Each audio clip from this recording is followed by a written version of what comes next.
เตចាំមើលថ្ងៃក្រោយគេបងអូនមិន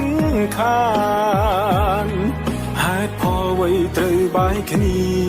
មិនដេចឲ្យបងជួយក្រំគ្រា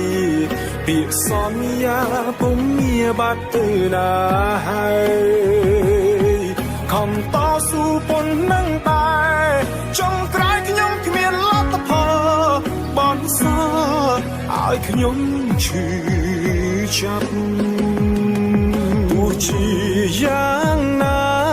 ក៏អរគុណសួនដែលបងរៀនឲ្យបងយល់ពីការឈឺចាប់បងរៀនចេញហើយចេញប៊ីងនឹងស្លាប់គ្រូនេះជាការជឿចាប់មនុស្សស្មោះត្រង់